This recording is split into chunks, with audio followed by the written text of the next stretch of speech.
At marami kaming pag-uusapan ni Ray at Mapet ngayong hapon, lalo na katatapos lang ng pagsalubong sa bagong taon. Maraming insidente ng sunog sa bago pumasok ang 2008 at sa pagsalubong ng bagong taon, Mapet, ano? At hindi pa man Marso at pagdating pa lamang po ng tag-araw, ako sunod-sunod na po ang nangyaring sunog dito sa ating bansa. Hindi lamang ari-arian ang natupok ng apoy, kasama na rin ang buhay ng ilan natin pong mga kababayan.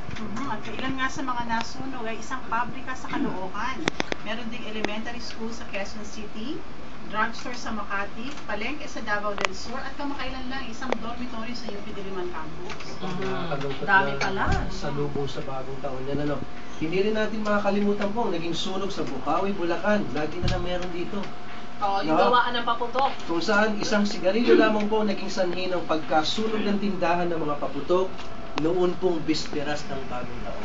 Bukod pa dyan, Ray, Mapet, yung sunog sa Baclaran Galleria Mall sa Pasay City na tumagal ng 30 hours at 9 milyong halaga ng ari-arian ang natupok at naging sanhi ng pansamantalang pagkaantala pa sa operasyon ng LRT o Light Rail Transit.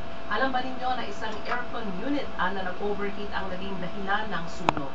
Ayan, kaya maraming nagiging dahilan talaga yung mga sunod-sunod na ganitong pangyayari, no? Kaya sa hapong ito, hatid namin po ang ilang fire prevention tips. So, simulan natin na, no? Para sa mga kababayan natin naninigarilyo, sino kaya Habang nabubulo si Lakay at saka si paring Ray Sibayan. Hey, kayo ba ay naninigarilyo? Hindi, oh. Kung maaari po, sa labas na lamang po ng bahay ninyo manigarilyo. Iwasan po natin ang paninigarilyo sa loob ng bahay, lalo na sa kwarto bago matulog. Alam ba ninyo na muntik nang masunog ang isang bahay sa Quezon City noong bagong taon dahil sa sigarilyo? At para dun mo sa mga nagsisigarilyo, Direct Ray, para makasiguro ay basain ng tubig yung kung upos ng sigarilyo bago ito itapon. Tama ka dyan, Milky. Ako nga, suggestion ko, huwag ka naman Wag na lang, oo. Paulit-ulit po ang paalala po natin ito, huwag pong iiwang nakasindi ang kandila o insenso.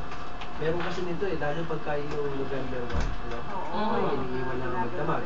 Patayin po ito kung lalabas ng bahay kahit po sandali lamang.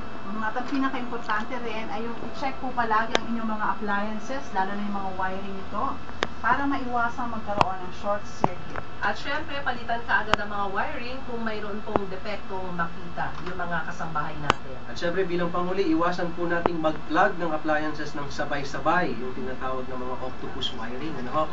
Huwag din po itong mag-overload ng extension cords. Dahil meron po tayong kasabihan, mas mabuti na kung manakawan kaysa masunugan. Kaya ingat lamang po tayo mga kababayan, kaugnay po ng pagpasok nitong 2008.